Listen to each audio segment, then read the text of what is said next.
શ્રી ભાગ્યોદય માધ્યમિક અને ઉચ્ચતર માધ્યમિક શાળા જસાપુર ધોરણ 9 વિષય વિજ્ઞાન અને ટેકનોલોજી ચેપ્ટર નંબર 1 આપણી આસપાસમાં દ્રવ્યો કે દ્રવ્ય એટલે શું એને સમજવા માટે આના પહેલાના લેક્ચરમાં આપણે પ્રયત્ન કર્યો. હવે આપણે એ જોવાનું છે કે આપણી પાસે જે દ્રવ્યના કણોના લક્ષણો કયા છે, લક્ષણો વિશે આપણે માહિતી મેળવવાની છે. તો આની પહેલાના લેક્ચરમાં આપણે જોયું વિદ્યાર્થી મિત્રો કે પાણીની અંદર આપણે ખાંડને મીઠું ઓગાળીએ છીએ, પોટેશિયમ પરમેંગેનેટના કણોને આપણે પાણીમાં ઓગાળીએ. આવી જ રીતે વિદ્યાર્થી મિત્રો પાણીની અંદર આપણે ડેટોલના 2 કે 3 ટીપા નાખીએ તો ડેટોલની વાસ છે એ સામાન્ય રીતે આપણને જોવા મળે છે. આનો અર્થ એ છે કે દ્રવ્ય છે એ એકબીજાની વચ્ચે જે કણો છે, અવકાશ છે એની અંદર સમાઈ જાય છે. તો વિદ્યાર્થી મિત્રો આપણે એક એવું લક્ષણ આપેલું છે દ્રવ્યના કણોનું કે દ્રવ્યના કણો વચ્ચે અવકાશ રહેલ છે. તો જે રીતે વિદ્યાર્થી મિત્રો ખાંડ, મીઠું, પોટેશિયમ પરમેંગેનેટ અને ડેટોલ પાણીના અણુઓ વચ્ચેના અવકાશમાં પ્રસરી જાય છે, આવી જ રીતે વિદ્યાર્થી મિત્રો જ્યારે આપણે ચા, કોફી કે લીંબુ પાણી બનાવીએ છીએ ત્યારે એક દ્રવ્યના કણો બીજા દ્રવ્યના કણોમાં જ્યાં અવકાશ છે એમાં સમાઈ જાય છે. આના ઉપરથી આપણે એ વાત પર આવીશું કે દ્રવ્યના કણો વચ્ચે અવકાશ રહેલો હોય છે. તો વિદ્યાર્થી મિત્રો આ દ્રવ્યનું એક લક્ષણ છે. આપણને 3 ગુણની અંદર પ્રશ્ન પૂછે કે દ્રવ્યના લક્ષણો વિશે માહિતી આપો અથવા તો દ્રવ્યના લક્ષણો જણાવો. તો દ્રવ્યના 3 લક્ષણો છે, જેમાંનું પહેલું લક્ષણ છે કે દ્રવ્યના કણો વચ્ચે અવકાશ હોય, બીજું છે દ્રવ્યના કણો ગતિશીલ હોય, ત્રીજું લક્ષણ છે કે દ્રવ્યના કણો એકબીજા પ્રત્યે આકર્ષણ ધરાવે છે. તો આ પહેલું લક્ષણ આપણે જોયું કે દ્રવ્યના કણો વચ્ચે અવકાશ હોય છે. દ્રવ્યના કણો વચ્ચે અવકાશ હોય છે.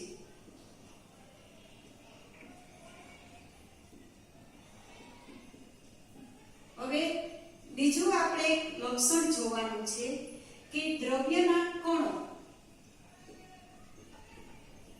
ગતિશીલ હોય છે. દ્રવ્યના કણો ગતિશીલ હોય છે. એક અવકાશ અને બીજું ગતિશીલ. તો દ્રવ્યના કણો ગતિશીલ હોય આ સમજવા માટે આપણે પ્રવૃત્તિ કરીએ કે વિદ્યાર્થી મિત્રો આપણો ઘરનો ઓરડો અથવા તો આપણો વર્ગરૂમ છે, જેમાં આપણે એક અગરબત્તી કે અગરબત્તીને આપણે ચાલુ નથી કરતા, એમને અગરબત્તી છે એને આપણે ખૂણામાં રાખી મૂકીએ. હવે વિદ્યાર્થી મિત્રો આ અગરબત્તીની સુગંધ આપણે લેવી છે, તો આ અગરબત્તીની સુગંધ લેવા માટે આપણે અગરબત્તીની નજીક જવું પડશે. હવે આપણે જોઈએ વિદ્યાર્થી મિત્રો કે આ જે અગરબત્તી છે આ અગરબત્તીને આપણે સળગાવીએ છીએ તો થોડીક વખતમાં અગરબત્તીની જે દ્રવ્યનું બનેલું છે આ દ્રવ્યના કણો છે એ આખા ઓરડાની અંદર પ્રસરી જાય છે અને અગરબત્તીની સુગંધ આખા ઓરડાની અંદર આવે છે. આના ઉપરથી આપણે કહી શકશું કે દ્રવ્યના કણો છે એ ગતિશીલ હોય છે. હજુ આપણે એને સમજવા માટે બીજી પ્રવૃત્તિ લઈએ કે આપણે એક બીકર લઈએ. આ બીકરની અંદર લાલ અથવા તો બ્લુ શાઇન એના ટીપા કે દીવાલથી સાઈડમાંથી ધીમેથી તમે એમાં 2 ટીપા નાખો, અથવા તો એક બીજું બીકર લઈ અને બીજા બીકરની અંદર આવી જ રીતથી મધના 1 કે 2 ટીપા છે એ ધીમેથી આપણે આ પાણીની અંદર ઉમેરીશું. હવે એને આપણે હલાવીશું નહીં, એમને રહેવા દઈશું. થોડો સમય પછી તમે એને જોવા માટેનો પ્રયત્ન કરશો તો આમાં જે સ્વાઈના ટીપા છે ઈ પાણીની અંદર ધીમે ધીમે કરતા ઓગળી જશે અને આપણે પાસે આ જે પાણી ભરેલું બીકર હતું એની અંદર લાલ સાઈ નાખેલી હશે તો આ પાણીનો રંગ છે એ આપણને લાલ જોવા મળશે. હવે આના ઉપરથી આપણે એ વાત ઉપર આવીશું કે જે સાઈનું ટીપું એટલે સાઈ છે એ જે દ્રવ્યનું બનેલું છે આ દ્રવ્યના કણો છે એ પાણીની અંદર ગતિ કરે છે અને ગતિ કરી અને પોતાનો જે કંઈ રંગ છે એ પોતે પાણીને આપે છે. આના પરથી આપણે એ વાત પર આવીશું વિદ્યાર્થી મિત્રો કે દ્રવ્યના કણો છે એ સતત ગતિશીલ હોય છે. હજુ વિદ્યાર્થી મિત્રો કે આપણી પાસે 2 કે 3 સ્ફટિકો છે એ કોપર સલ્ફેટ એટલે CuSO4 જેને સામાન્ય ભાષામાં આપણે મોરથુથુ કહીએ છીએ. આ કોપર સલ્ફેટના 2 કે 3 સ્ફટિકો આપણે એક બીકરનું ભરેલું પાણી છે એની અંદર આપણે ઉમેરીશું. અથવા તો આપણે પાસે ફેરસ સલ્ફેટ એને આપણે કે પોટેશિયમ પરમેંગેનેટના સ્ફટિકો છે એને આપણે આ પાણી ભરેલા બીકરની અંદર ઉમેરીશું. હવે ધીમે ધીમે કરતા આપણે જોઈશું કે આ જે પાણી ભરેલા બીકરની અંદર આપણે કોપર સલ્ફેટ અથવા તો પોટેશિયમ પરમેંગેનેટના સ્ફટિકો નાખેલા છે એ એમાં ઓગળતા જશે એટલે કે આ દ્રવ્યના કણો છે એ સતત ગતિશીલ કરે છે. હવે વિદ્યાર્થી મિત્રો કે જો આપણી પાસે ગરમ પાણી અને ઠંડુ પાણી આ બે લઈએ તો જે ગરમ પાણી છે એની અંદર દ્રવ્યના કણો છે એ તાપમાન વધવાની સાથે વધારે ગતિ કરે છે અને ઝડપથી ઓગળે છે. કે આવું આપણે આપણી રોજિંદી ક્રિયાઓની અંદર પણ અનુભવેલું છે કે દાખલા તરીકે આપણે લીંબુ શરબત બનાવીએ છીએ ત્યારે લીંબુ શરબત બનાવતી વખતે પાણીની અંદર આપણે ખાંડ નાખીને ઓગાળીએ છીએ તો ઘણી વખત એવું બને છે કે ખાંડ છે એની અંદર પૂરેપૂરી ઓગળતી નથી. ખાંડના કણો છે એ ઓગળ્યા વગરના સેજ રહી જાય છે.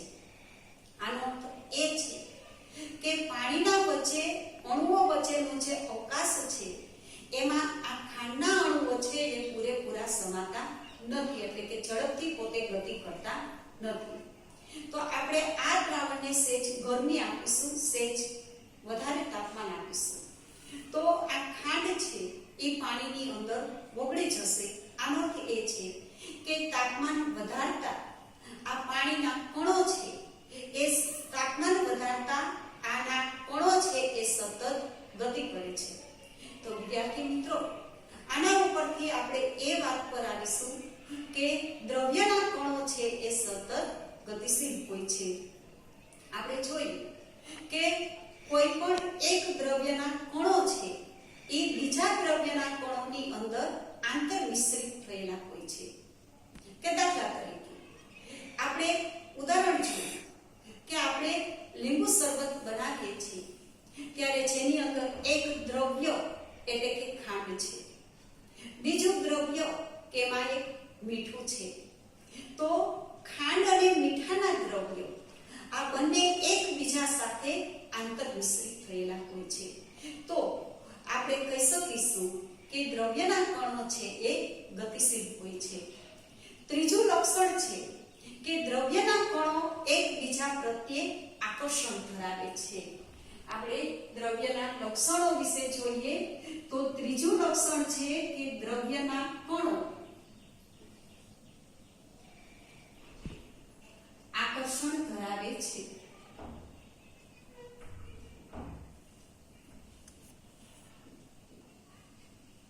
દ્રવ્યના કણો આકર્ષણ ધરાવે છે. તો આને સમજવા માટે વિદ્યાર્થી મિત્રો આપણને પ્રવૃત્તિ આપેલી છે કે એકબીજા પ્રત્યે દ્રવ્યના કણો કેવી રીતે આકર્ષણ ધરાવે છે. તો સામાન્ય રીતે આપણે એક એવા માનવ જૂથની સાંકળ રચવાની છે કે નૃત્યકારો પાછળથી એકબીજા સાથે હાથ ભીડી અને પોતે એક લાંબી સાંકળ તૈયાર કરે છે જે આપણા પુસ્તકની અંદર આકૃતિ આપેલી છે તમે જોઈ શકો છો. બીજું વિદ્યાર્થીઓનો સમૂહ એવો છે કે એકબીજા સાથે આંગળી પોતાના હાથની અંદર હાથ પકડી અને પોતે એક સાંકળ રચે છે. ત્રીજું એવું એક જૂથ છે કે જે માત્ર આંગળીના ટેરવાઓ વડે એક સાંકળ રચે છે. હવે વિદ્યાર્થી મિત્રો, આપણે આ જે ત્રણેય જૂથ છે એ જૂથને આપણે અલગ કરવા છે. તો કયા જૂથને આપણે અલગ કરવું સરળ પડશે? તો આપણને ખ્યાલ આવશે વિદ્યાર્થી મિત્રો કે આંગળીના ટેરવાઓ વડે સાંકળ રચી અને જે વિદ્યાર્થીઓ એકબીજા સાથે સાંકળ રચે છે એને આપણે તોડવું સહેલું બને છે. અને એકદમ પકડથી જેમની હાથ પકડ રાખી અને બાથ ભીડેલી છે એમને આપણે જુદા કરવા એ ખૂબ જ મુશ્કેલ છે. તો વિદ્યાર્થી મિત્રો, કે દ્રવ્યના કણો એકબીજા સાથે આકર્ષણ ધરાવે છે. તો આની અંદર દ્રવ્ય છે એના કણો કયા પ્રકારે એકબીજા સાથે ગોઠવાયેલા છે? કે સામાન્ય રીતે ઘન પદાર્થ હોય તો એમાં દ્રવ્યના કણો વચ્ચે આકર્ષણ છે એ પ્રમાણમાં ખૂબ જ વધારે હોય છે. ત્યાર પછી વિદ્યાર્થી મિત્રો, આપણને એક બીજી એ પ્રવૃત્તિ આપેલી છે કે આપણે પાસે લોખંડની ખીલી છે, એક છે ચોકનો ટુકડો અને એક છે રબર બેન્ડ. તો લોખંડની ખીલી, ચોકનો ટુકડો અને રબર બેન્ડ, આને આપણે હથોડી વડે પ્રહાર કરીએ છીએ તો લોખંડની ખીલીને ભાગ પાડવા શક્ય બને કે ચોકનો ટુકડો છે એ ઓછા બળથી આપણે એને ઝડપથી ભાંગી શકીશું કે રબર બેન્ડને આપણે ઝડપથી ભાંગી શકીશું? તો વિદ્યાર્થી મિત્રો, આપણને ખ્યાલ આવશે કે ચોકના ટુકડામાં આકર્ષણ બળ છે એ પ્રમાણમાં ઓછું છે, જ્યારે લોખંડની ખીલી અને પેલી રબર બેન્ડ છે એમાં આકર્ષણ વધારે છે. તો આના ઉપરથી આપણને ખ્યાલ આવશે કે દ્રવ્યના કણો છે એ એકબીજા પ્રત્યે આકર્ષણ ધરાવે છે. તો વિદ્યાર્થી મિત્રો, આજે આપણે આ દ્રવ્યના લક્ષણો વિશે આપણે માહિતી મેળવી છે.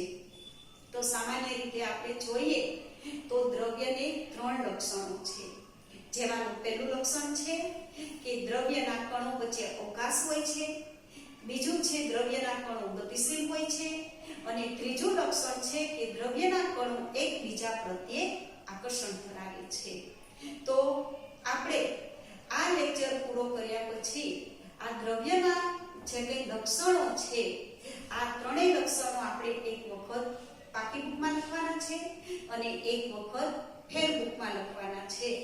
અને આ ઉપરાંત આ તમારા દ્રવ્યના કણોના લક્ષણો છે એ પૂરા થશે ત્યાર પછી પાઠ્યપુસ્તકની અંદર તમને કેટલાક પ્રશ્ન આપેલા છે જે આપણે આગળ આ દ્રવ્ય શેનું બનેલું છે, દ્રવ્ય શું છે એના વિશે આપણે માહિતી મેળવી અને આ લક્ષણો આપણે જોયા એના ઉપરથી આપણને કેટલાક, મારા ખ્યાલથી તમને 3 કે 4 પ્રશ્ન આપેલા છે. આ 3 કે 4 પ્રશ્નનો આન્સર તમારી રીતે તમારે આપવા માટેનો પ્રયત્ન કરવાનો છે. અને આના પછીના લેક્ચરમાં આપણી પાસે દ્રવ્યનો જે કંઈ સ્વભાવ, એમના લક્ષણો શું છે, એટલે કે ઘન, પ્રવાહી અને વાયુ, આ જે એમના ભૌતિક સ્વભાવ છે દ્રવ્યના, તો ઘન પદાર્થ વચ્ચે કેવું આકર્ષણ બળ હોય, પ્રવાહી પદાર્થ વચ્ચે કેવું આકર્ષણ બળ હશે, વાયુ પદાર્થ વચ્ચે કેવું આકર્ષણ હશે, અને એમના ઘન પદાર્થના લક્ષણો શું છે, પ્રવાહી પદાર્થના લક્ષણો શું છે અને વાયુ પદાર્થના લક્ષણો શું છે